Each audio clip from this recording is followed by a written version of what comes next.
Thank you, Mr. Speaker. Having never been to Hooters or had their wings, would you please recognize Representative Rudman? Representative Rudman, you're recognized in debate. Thank you, Mr. Speaker, and unfortunately I can't say that, Leader Grant. Ladies and gentlemen, I speak today not as a physician, but rather as a parent, because I'm going to admit, over the years, I've taken my son to many a rock concert. You see, we both like the theatrics. We like the shock rock, so they call it. You know, bands like Alice Cooper, bands like Kiss, bands like Poison. Now, we watch these bands and they dress, shall we say, flamboyantly. They wear makeup. Hey, sometimes my son and I, we wear makeup too. There is nothing in this bill that prohibits us from doing that. We have been to Motley Crue concerts where the performers are wearing a combination of leather and lace. There is nothing in this bill that prevents that. So even though our taste in music is a little bit more on the outlandish side, there is not a single event today that I would want to take my son to that would be prohibited by this good bill. And why is that?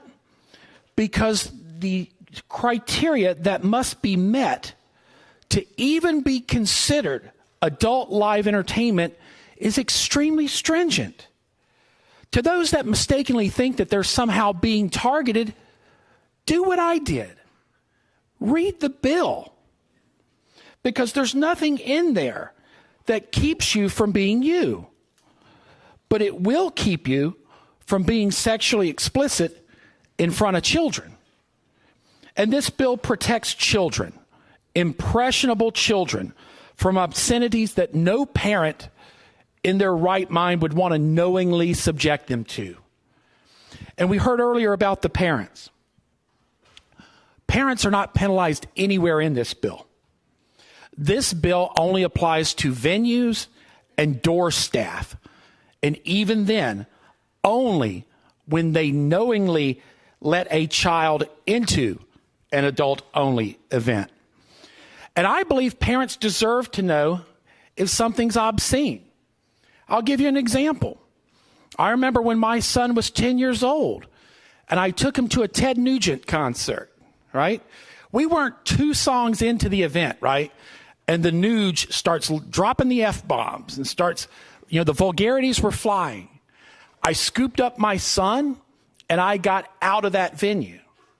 Now, I wish this bill were in effect back then, because the ticket taker would have stopped me at the door and said, this is not appropriate for your son, and it would have saved us both about $100 each. So, in closing, there is nothing in this bill that a good parent or a good entertainer should fear. So, to my colleagues who are concerned that this bill may somehow affect their parties or their events, read the bill. Unless you're targeting children with stuff that, let's be honest, it's frankly disgusting, you have absolutely nothing to fear. And if your business is targeting children, that business model ends today. Thank you. Representative Grant.